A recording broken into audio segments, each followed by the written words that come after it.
Welcome back, everyone. This is going to be part 3 of our sort of theoretical look into domestic violence. In this lecture, we're going to cover substance abuse and coercive control. And so similar to what we saw with our prior theory lectures, I'm not necessarily going to focus all the time on one particular theory, but rather in various areas focus on factors or theoretical concepts that will help us to broaden our understanding of domestic violence. So let's go ahead and talk today about substance abuse and coercive control. So research that has looked into connections between substance abuse and domestic violence, bottom line, extremely high correlation between the two things. 70% or more of batterers are found to be high, drunk, or somehow otherwise under the influence at the time of an attack. Two of the strongest predictors of domestic violence or the likelihood of domestic violence in relationship are alcohol and drug abuse. High or drunk batterers are also more likely to commit more serious forms of abuse. So overall, and the big takeaway right here is, and keep this word in mind, correlation. There is a high correlation between substance abuse and domestic violence. But recall, correlation does not mean causation. So I'll come back to that in a little bit. But remember that. Correlation is definitely there. But does that mean that substance abuse causes people to become domestic violators? Let's find out. And then finally on this side, we look at the fact that surprisingly, binge drinkers are more likely to be batterers than consistent day-to-day alcoholics. And we may ask the question, well, why is that? And I think if we think about it, individuals who are alcoholics and almost need or require alcohol in their system on a regular basis just to get through the day, their body has become dependent upon it, don't typically show sort of the mood swings and the level of anger that individuals do when they are binge drinkers. So another important takeaway about this is the connection, especially amongst drinking, is that it's more when people go on a binge that all of a sudden they see issues of domestic violence becoming a larger problem. So this idea of the binge drinker is so important that there's been sort of coined the term the binge drinker syndrome when we look at research around domestic violence. And what we find is people who are binge drinkers aren't your typical career criminals. They're not out there committing other crimes. And different points in their life, individuals are more likely to binge drink.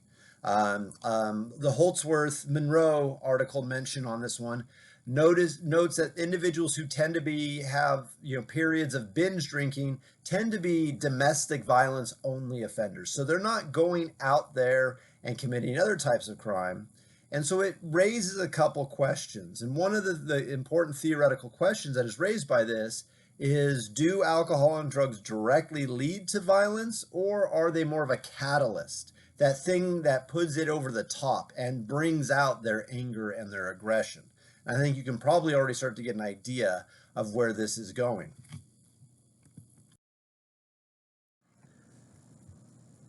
Do alcohol and drugs directly lead to violence, or are they a catalyst? All right, that's the question that has been raised. And many researchers argue that people who are already prone to violence are triggered by substance use and abuse.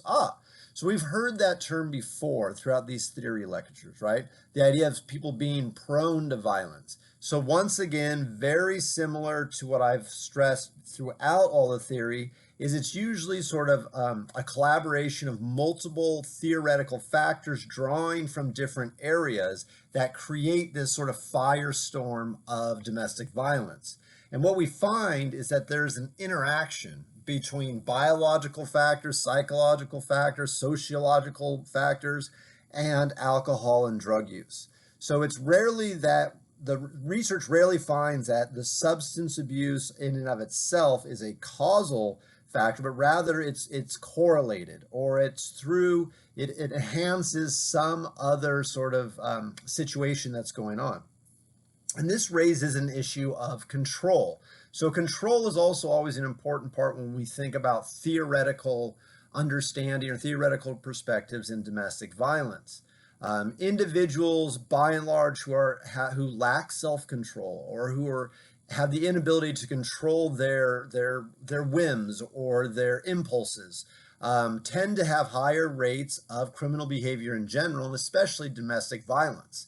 So when we think about the issue of control, we have to always remind ourselves, well, when can someone control their behavior or not? And so there's two things. One that's mentioned here, and then also I'm going to mention one other thing that's not on this slide, so hold on for that. So individuals with certain traits, so antisocial personality, impaired cognitive functioning, a history of aggression, low levels of serotonin, as some of the things we've mentioned before, right, are likely to lose their control once alcohol and drugs enter the picture. So once again, it's a combination of factors. And also, when we think about the connection between substance abuse and domestic violence, think back to the way that we've talked about oftentimes many incidents of domestic violence take place behind closed doors. They take place in the family setting, the home, the apartment, wherever individuals reside. And so that also allows people to lose their control because they don't necessarily have the fear of authorities or being watched. And we mentioned that in previous theories, right? The idea that people who are more likely to engage in domestic violence, they sort of, using that rational choice, pick and choose their locations. Well, if you feel that you're less likely to get caught in your home, you bring in the sort of the catalyst of drugs and alcohol, your anger and violence proclivities are more likely to be released, and we have domestic violence. The bottom line and takeaway that I want us to think about as we continue thinking about the connection between substance abuse and domestic violence is, to date, the research implies or strongly suggests that there's a strong correlation between substance abuse and domestic violence, but it's not a causal factor in and of itself. It is simply one of the pieces of a much larger puzzle. So how does this help us when we think about policy and how we sort of target helping victims and offenders who are involved in domestic violence? Well, one of the things we have to think about is we look at different policies for individuals who have been charged or convicted of domestic violence. And sometimes if the court realizes that they have a history of substance abuse, they'll mandate that they go to treatment, Alcoholics Anonymous or other types of treatment programs. But we got to be careful because sometimes simply sending somebody to a treatment program for their alcohol or drug addiction is not getting at the other factors that are often tied in and that are part of this mix that are leading to domestic violence. Another thing that we need to recognize is that when there's cases of domestic violence and we're trying to figure out ways to help and intervene, the victims oftentimes should be assessed and or treated for substance use too. Usually these things go hand in hand within a close relationship. And therefore, so that we don't think about the other factors and things that can be catalysts for violence, we need to be paying attention to both the abusers and the victims. Another thing that we've found is that research is poorly lacking when moving beyond a standard white heterosexual relationship. So other racial and ethnic connections should continue to be explored as we look at the connection between substance abuse and domestic violence. Now we're going to turn the page. We're going to move to coercive control. And you've heard me mention this in prior lectures. You're going to hear me mention it pretty much throughout the rest of the semester.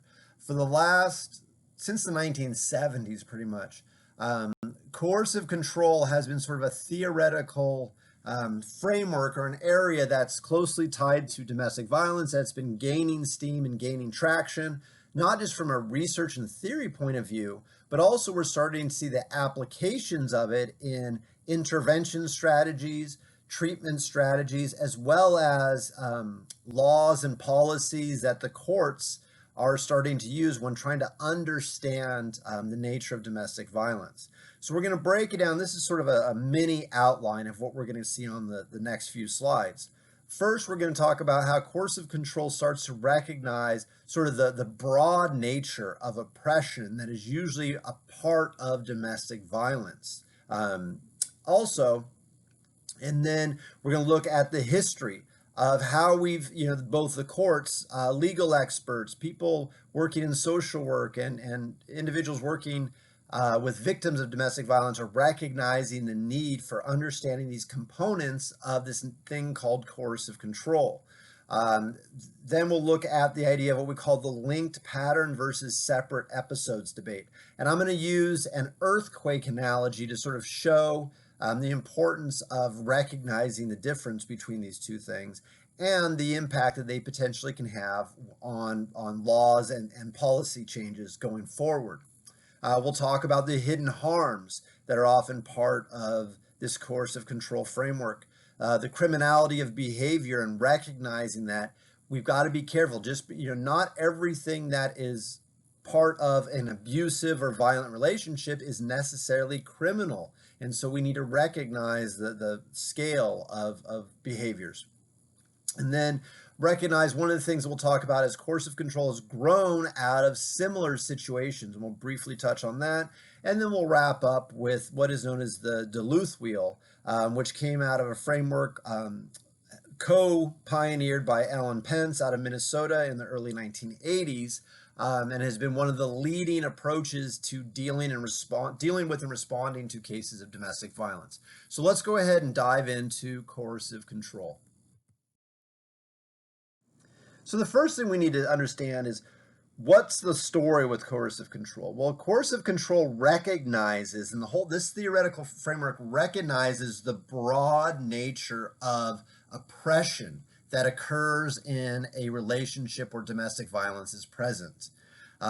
So what are a couple of the components to give you an idea of what I mean by the breadth of oppression?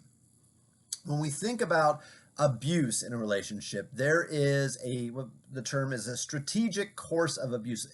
The simple way to say that is there's a pattern of abuse, and domestic violence is only one part of that overall pattern. And we'll see this on the next few slides, whether we're talking about the Duluth Wheel or whether we're talking about the criminality of different behaviors. We're going to see that oftentimes in relationship, there may be psychological tactics. There may be financial tactics that aren't necessarily violence or abuse, but they're all interwoven to this larger pattern. And that's one of the things that coercive control tries to get us to recognize is it's a patchwork of many, like a quilt of many different things. It's not a single thread, not a single incident. Also, coercive control recognizes how many cases of domestic violence are rooted in sexual inequality and the gendered nature of tactics used to control a partner. So a lot of this research, as well as some of the criticisms of this research in this area, is this idea of believing that there is a sexual imbalance, whether it's males playing the role of being physically stronger and in control physically in a relationship, and how that can lead to violence. But also financially, the classic gendered stereotype of the man being the money maker, the breadwinner, and the woman being staying at home and relying upon him for financial assistance. We see how that is built into things that part of the coercive control framework, as well as things like as the Duluth Wheel that we'll be talking about. But also they do serve as some of the points that are being attacked, and recognizing that with a changing nature, when we have same-sex couples, when we have reverses of strength financially or physically, how we need to sometimes take a step back and rethink some of these things. Also, and finally, before we move on, is the notion of the importance of personhood under this framework of coercive control, and understanding the broad ways in which abuse can happen in a relationship. And we'll see this going forward with examples. We'll use videos, we'll use stories, we'll see it in other readings that we'll be using, that oftentimes one of the ways in which the oppressor attacks or harms the victim isn't, once again, not necessarily criminal or violent, but it's by harming your freedom, your autonomy, attacking your dignity, right? You can imagine right now, there are things that might be said to a woman that are very specific in targeting her sort of her dignity and integrity and things of that nature. There's different things you might say to sort of put down a man or harm his dignity. And we'll see how these are examples of things that fall into these relationships of abuse. So harming one's autonomy, dignity, liberty, and integrity are part of ways that we see the abuse being spread out to their personhood. So the history of coercive control. As I had mentioned earlier, practitioners in the field of domestic violence, as well as advocates of this particular theoretical framework, have identified coercive control and characteristics since the 1970s. But even in the past, 50 years, the empirical research is growing, but it is still lacking. And what I mean by lacking, the main criticisms of trying to understand coercive control goes back to something that we learned about in our research methods courses. So we talk about coercive control, and in the next several slides, you're going to see more and more examples of the patterns of coercive control, the ways in which not every form of abuse is physical or violence, but it may be attacks on your personhood, right? We saw that on your dignity, your liberty. But so we kind of have an idea, a global sense of like, okay, I kind of get this thing called coercive control. But in any research methods class, we talk about the idea of going from abstract concepts or constructs to measurable variables. That process is called operationalization. And over the last roughly 50 years, even though research on coercive control has been advanced, there's still lacking or holes in the operationalization of constructs that we can actually measure tangibly to serve as indicators of coercive control. So we're still working on that and trying to push that forward as far as what are the questions that I ask a potential victim who's in a relationship that involves this coercive control. What are the things that I look for? What are the indicators? And we're still improving in research as far as how we can actually measure these things.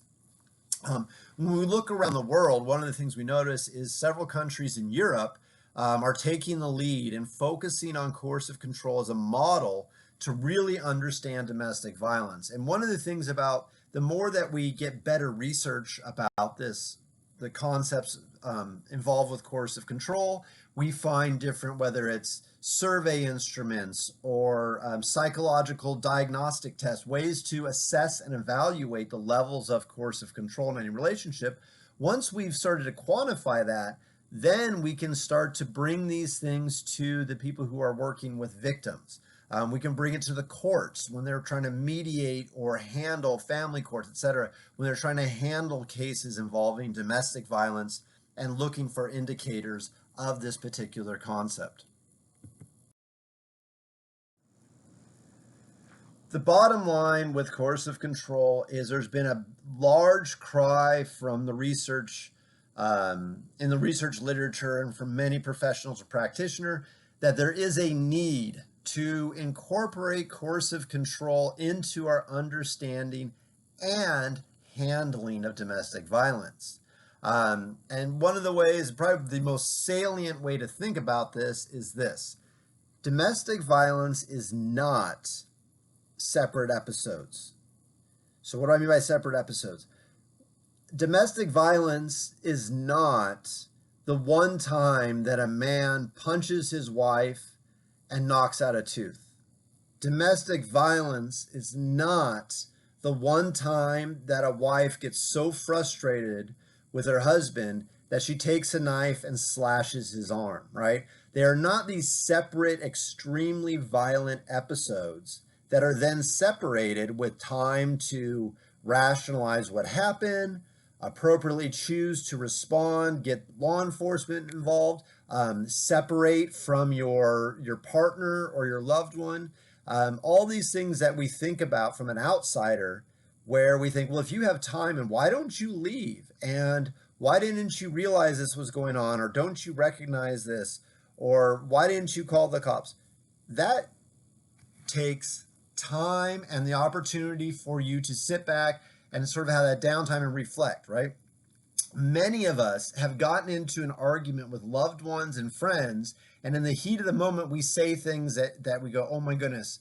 Later, we go, that was a bad thing to say. I misstep. I was just angry, right? When do we do that reflection? We do it in these down times when we can reflect and then decide, how do I respond? Do I apologize to my friend or my family member?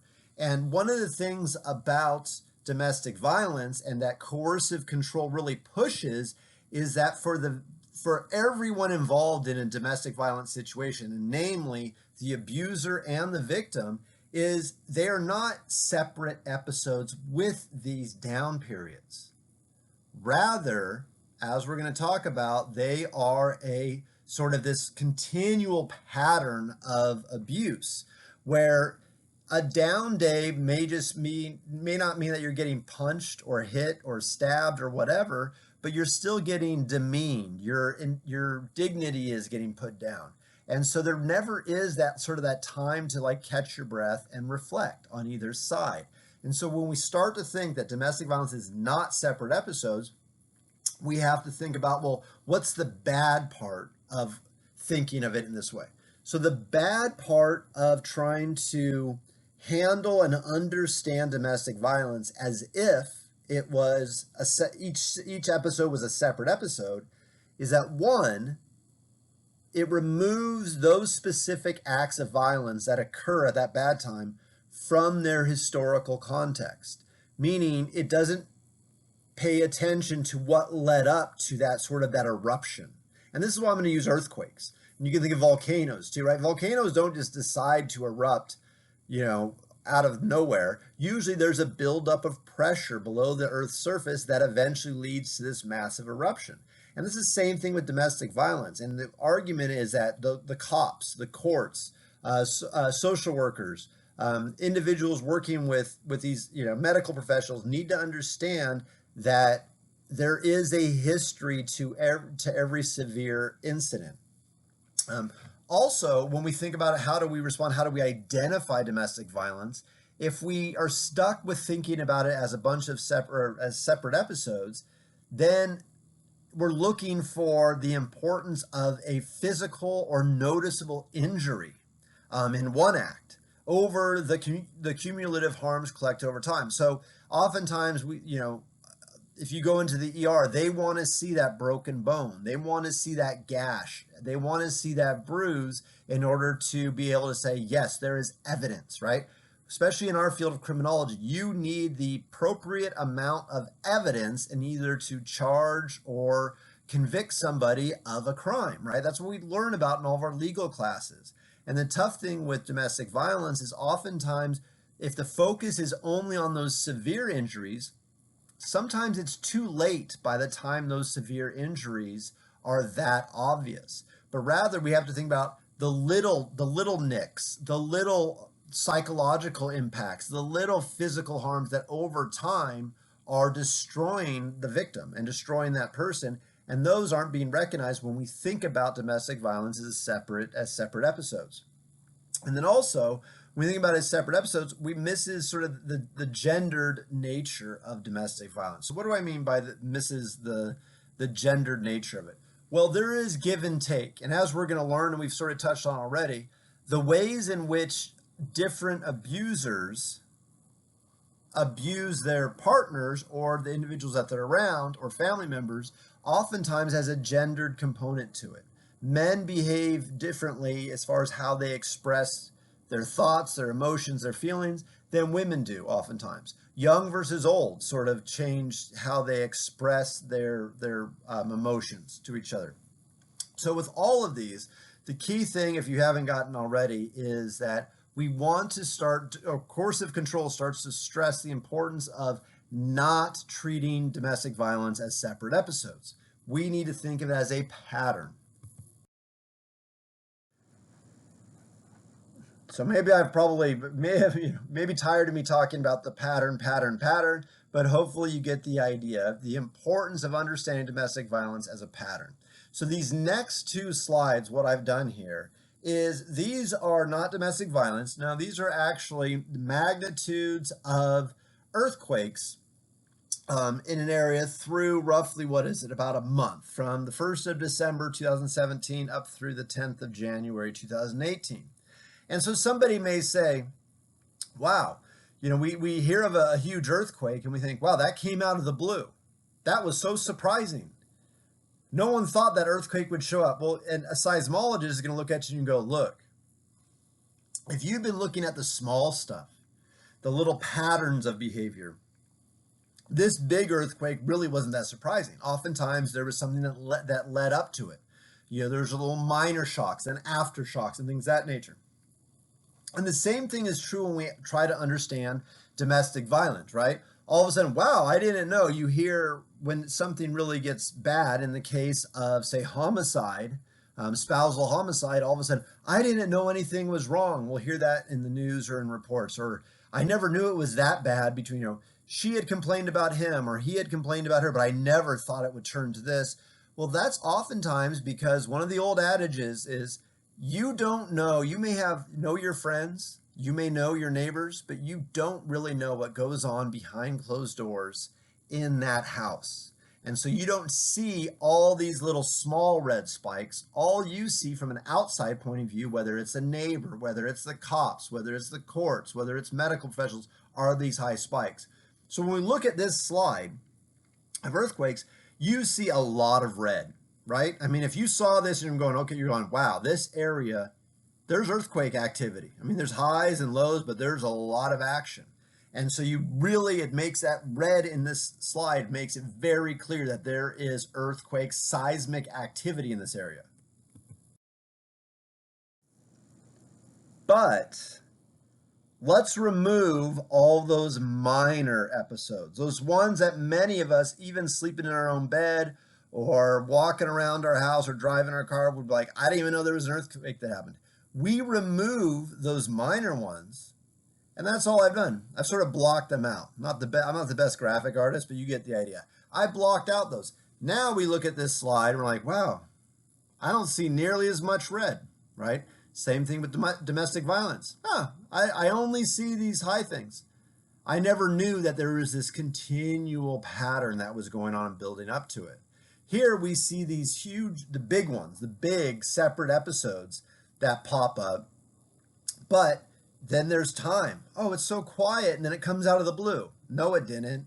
That thing that happened, on the 12th of December and then on the 27th of December or whatever, those didn't come out of the blue. They were sort of the result of all those small things that had happened before them that we saw on the previous slide.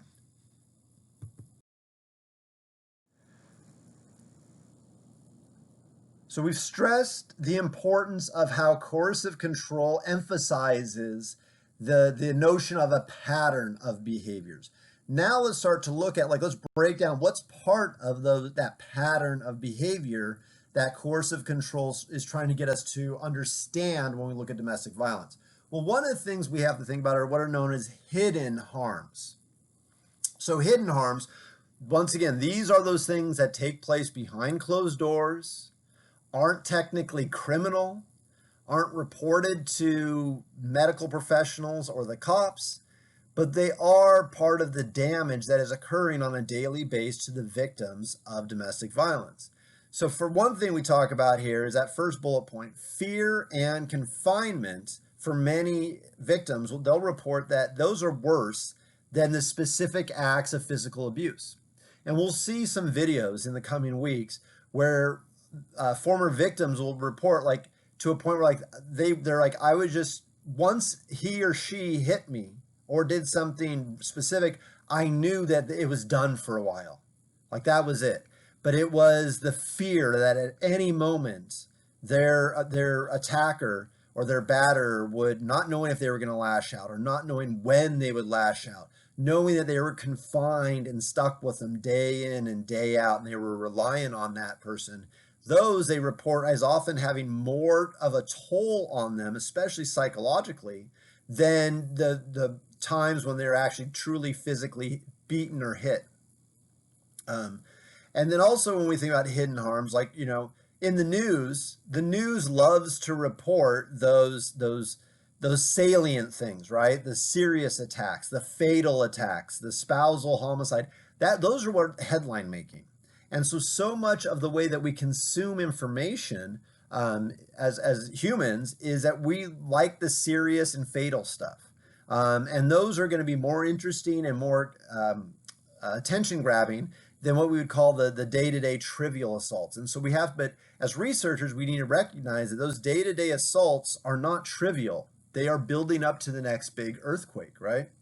And I've used this term before. I'm going to say it several more times, but I think it's really important that when we think about policy and legal changes in the areas of domestic violence, it's trying to start getting our criminal justice system to pay attention to the totality of circumstances. Now, yes, you don't want false accusations. You don't want innocent people being punished. But we need to recognize when we are collecting data from individuals at a police call to or 911 call about domestic violence, or when we're reviewing reports for a court case, we need to look at all the little circumstances, those trivial assaults, those day-to-day things, because they tell a larger story about the totality of what's really been going on in that relationship. And then we have to think about with the hidden harms, I say here, police response, punishment or lack thereof, and recidivism connection. Okay. One of the things we have to always remember when we talk about hidden harms, if offenders are not punished appropriately, so not too hard, not too soft, and also hopefully referring to the proper type of treatment or help, we know that if people feel like they're going to get away with something, then they're more likely to return to that behavior. So we've got to think about that. And then why is that so bad? Well, oftentimes if we're not punishing effectively, then we create sort of a negative feedback loop for both the perpetrator, right, who says, oh, I didn't get punished, so I may return to this behavior. But also for the victim. And in many ways, we've already stressed when we looked at theory. Let's take a look at this bottom. Let's slow it down and take a look at this last bullet point one more time. So low levels of punishment create a negative feedback loop. Okay. So when I think about the perpetrator, now a rational person would make, quote unquote, rational decisions. They would weigh the costs and benefits and figure out what suits their interest the best. Now, yes, is that part of a domestic violence situation? Yes, probably is. But as we've seen with a lot of this theory, oftentimes there's other biological, psychological, heat of the moment factors, substance abuse, that go into that sort of fog the rationality of the perpetrator. So low levels of punishment for that perpetrator are obviously not going to encourage them to stop. But the key thing here is oftentimes the low levels of punishment are just as harmful, if not more harmful, for the victim. So I'm going to say that again. Low levels of punishment for an offender, or inappropriate levels of punishment for an offender, are probably even more damning to the victim. Why? Because it creates this idea that no one's going to help me. And we've already talked about the importance of things like isolation and control in a domestic violence relationship. If you take the power away from the victim, and if the legal system and our criminal justice system is giving them the mindset that even if they report it, the perpetrator is not going to be punished, they start to get these ideas that we see in here. Why report it if they won't help me? Or people are just going to think that I'm crazy if I report something. And we hear these over and over again. So beyond the pattern of course of control, right? That's one of the key things about this framework, is understanding that domestic violence is a pattern. Number two, we talked about That pattern forces us to recognize the hidden harms that are going on that may not be salient or reach the attention of those big earthquakes. And those hidden harms tell a broader story, and we need to pay attention to them. Now, a third thing that the course of control starts to get us to recognize is the criminality of particular behaviors. Now, yes, so when we look at this slide, what I have here going from left to right, at the far left in red, we have things that are downright criminal. There are laws on the books against these. So rape, physical assault. If somebody is caught, there's evidence and reported, they will be punished for that. But as I've mentioned before with the earthquake analogy, these things in red, these are like those major earthquakes. The yellows and blues, as we move right on this slide, those are those minor earthquakes. Those are those patterns, those day-to-day things that may not even be criminal. But yet, as individuals who want to learn more and help and assist with this, the concept of domestic violence and victims in this field, we need to be aware of these things. So course of control recognizes sort of the middle ground, the maybes, right? In some relationships, things like taking somebody else's money or stalking them and following them all the time and monitoring where they're at, those can be criminal. But if you're in a long-term, close-knit relationship with somebody, if you're married to somebody, then all of a sudden, who controls the money? And if you're taking money from somebody else or withholding money from somebody else, just the opposite, if you're following, monitoring somebody, is that really technically criminal, right? I think many of us right now, I have children and I have a way with, the way that I can track where their iDevices are on my phone. And those are not uncommon, right? You can check other people's text messages if you have access to their phones. But is that technically criminal? Outside of a family? Yeah. Inside of a family? Not really. And then finally down at the blue, we have things that are just not criminal, but yet are still part of the hidden harms and part of the pattern of abuse of course of control.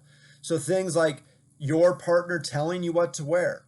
Nothing criminal about it, but it's a power fight, right? It's controlling you. It is attacking your liberty, your autonomy. Saying who you can't hang out with or who you can hang out with are things that are also part of this larger story that course of control is trying to get us to focus on. And we think, okay, where have I heard this before? Where did course of control and the recognition of these patterns of abuse and the sort of the varying levels of criminality and the hidden harms, where did all this stuff sort of grow out of? Well, a lot of this early research recognized these same types of things in similar situations. We look at prisoners of war who would, people in hindsight would look back and say, you weren't locked up 24/7, but yet you sort of listened to your captors and were with them for several years. Well, because they could control it. And many of these aspects of course of control come in that same area. Prostitution, hostages, all these things where we have seen many of these abilities to control people oftentimes don't rely on violence or overtly criminal acts.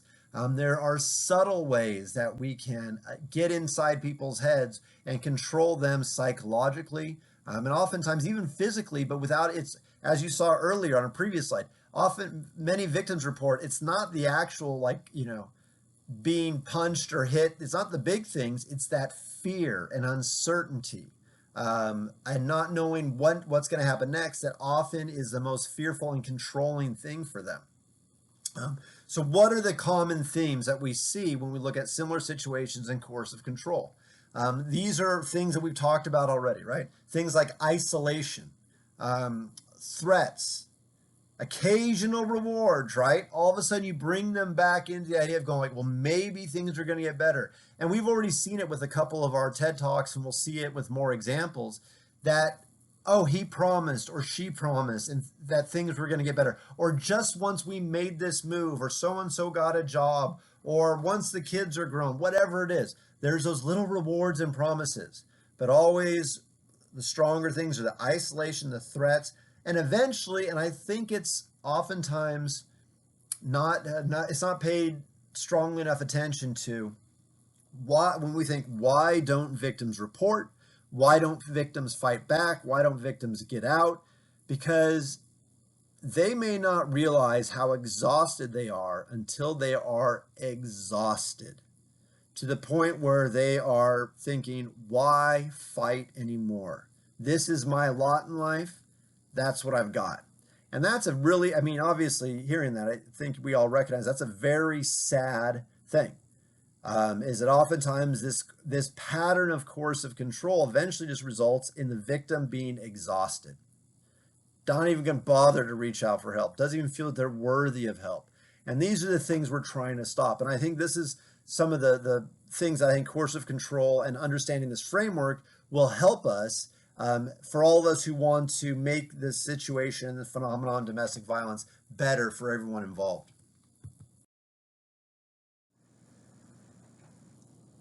In the early 1980s, feminist Ellen Pence was one of the co-creators out of Duluth, Minnesota, of an approach for us to understand domestic violence and respond to it.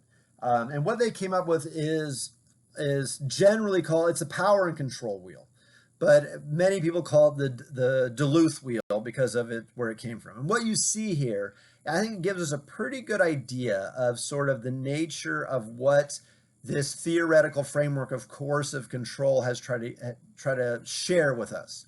If you look through here, what you'll see is a lot of these examples of physical or sexual violence, power, and control are not necessarily illegal things, but rather they are in those, as we saw a previous slide over, they are in sort of the yellow and blues, the maybes or no, but they're ways that you control somebody on a day-to-day basis. Sometimes just like, let's look at the using intimidation box up toward the top of it. So making her afraid by using looks, actions, gestures, right? I'm going to be sharing with you a video in the coming weeks where that shows a segment of law enforcement training for when being called out to a domestic violence incident. And one of the things they stress is trying to recognize when a potential perpetrator is giving their partner the looks or the look, right? And I think most of us know this, right? If you had, maybe it was your mother, your father, or somebody where you're, being a little mischievous or as a child, and all of a sudden you look over and you see them and they give you that, like, that certain look that you're like, oop, nope, I'm not doing that anymore, right? Sadly, same thing can happen in an adult relationship with domestic violence. And that in and of itself, there's nothing criminal about how I look at you, but it's telling a larger story, right? It's part of that pattern of abuse. Smashing things, right? I may break my own phone or throw something through the window or punch the wall. Not illegal, but it's showing my sign of force, right? Destroying somebody else's property, right? Throwing things out the window, that kind of, is abusing pets. Now, is this starting to get criminal? Yes, but is it at the same level as abusing a human? No, it's not. Displaying weapons. This is another common thing that we hear when we hear victims recount things, is the number of times that they had a gun shown to them or held to their head, simply not necessarily using it, but using these non-criminal ways to control your life. And as you go through this wheel, you'll see a lot of these things are laid out. Now, the Duluth wheel has become huge, very, very popular, not just across the United States, but around the world. It's used by victim supporters. It's used by social workers. It's used in law enforcement. It's used in family court settings. But it has its detractors. Now, one of the key things is the argument that this wheel was designed with a very sort of assumption that domestic violence was spurred by sort of a heterosexual, patriarchal sort of viewpoint, right? The classic man on woman, where the man is the aggressor and uses his power physically and sort of politically over a woman. and then a woman will only fight back as it sort of responds. So many of these things, and you can see it with a lot of these things. I mean, even like look at the spot that says like using male privilege, right? There are many people would argue that this is overly gendered in the sense of how it's approached. Another criticism of the Duluth Wheel is arguing that it was sort of tested and advised for a predominantly white heterosexual, so it's also ignoring a racial or cultural level to it. Bottom line is that it is out there, and I use it simply to show sort of what this notion of coercive control is about, and sort of the variety of things that we often overlook when we're trying to recognize a case of domestic violence. And one of the common ways in which this is used is if people are, see a therapist or see somebody for help, not knowing, just knowing that something seems off in the relationship, this type of instrument will be pulled out and say, well, how many of these things are happening on a day-to-day basis in your relationship? And if somebody sits down and looks at these things and goes, wow, it's not just one or two, there are, two or three from each one of these sort of pizza slices, all of a sudden their therapists, their psychologists, their psychiatrists can look at them and say, yeah, these are signs that you may be in the midst of an abusive relationship, and maybe it's time to look for a way to get out of it or to get help, right? So in many ways, there is a lot of use. So I'm not going to support it or not support it, but I do appreciate the fact that it sort of shows this range and level of patterns that are often some of the things that these are the pieces of evidence that we want to be looking for, so we can stop domestic violence before it gets to those huge earthquakes. That's kind of my takeaway with it. And then finally, to wrap up this discussion of coercive control, I sort of started with the idea that one of the toughest things for the theoretical framework of coercive control has been operationalizing it. How do we actually get tangible ways to measure? What are the questions we ask? What are the things we try to observe? What are the tangible markers of coercive control? And so this is what I want you to take away from it and think about. If you find yourself doing research in this area, if you're trying to find yourself to be an advocate for the victims of domestic violence, what are the things that you would ask, look for? How would you sort of quantify the level of coercive control that is occurring in any particular relationship?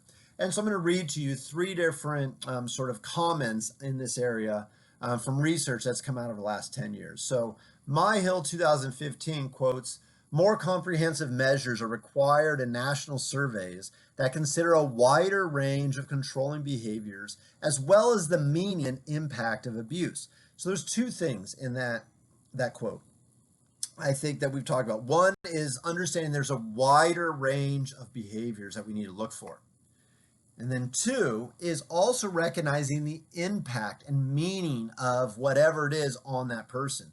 We've already stressed that for many victims, it's the fear, the intimidation, the uncertainty that keeps them awake at night, that's sort of like breaking them down more so than some of the physical violence. Moving to the Brennan 2019 quote, there's a lack of definitional clarity around non-physical domestic abuse can increase the abuse of discretion, let me start that over. The lack of definitional clarity around non-physical domestic abuse can increase the use of discretion by frontline services and, by extension, increase the discounting of coercive control by pressured frontline officers. So what's that mean? After I already butchered reading it once. Okay. So what they're saying is we need to focus more on understanding these signs, this pattern of non-physical abuse, because when we don't focus on that, when we only focus on who got hit, who didn't get hit, who's bleeding, who's not bleeding, then that puts more discretion into the responders' hands, and therefore they may not be able to recognize or utilize the importance of coercive control. So we saw one of our TED Talks where the individual spoke of the idea for African American women, where if officers respond to a call, and both the quote-unquote victim and the quote-unquote offender are both bloodied, are both agitated, are both angry, are both yelling. How can officers figure out who the true victim and who the true perpetrator happen to be, right? Whereas, and that a lot of it is because we need to be able to define, when we ask questions of individuals at a setting or a scene, we need to look for other ways, certain questions. What else has been going on in that relationship? What may have led up to this? What are all those, like, those hidden harms, those aspects of coercive control that were occurring? And only once we get that full story can we see the true, start to sort out who really is the victim and who is the abuser. If we only show up for that call where everything's bloodied and angry, that's the big earthquake, right? There, we can't necessarily, it's hard to sort out in that situation who is who. But by knowing, if we learn how to operationalize coercive control, if we learn how to separate those two individuals at a call and ask them very pointed questions about what's been going on and what their thoughts are and what kind of behavior has been going on in the relationship, that can give us a more accurate picture of the, not to use another phrase, but I will, the totality of circumstances. And then finally, measuring physical violence alone is insufficient to detect relational distress. The most economical and efficient screening tool should include measures of coercive controlling behavior. And researchers should continue to refine measures of coercive control. That right there sort of goes to further support what we saw from the previous quote, the idea that we as researchers and advocates should be working on ways, questions to ask, things to look for that measure the entire array of coercive tactics that are used by abusers to control their victim. And I'll leave it at that. Have a good day.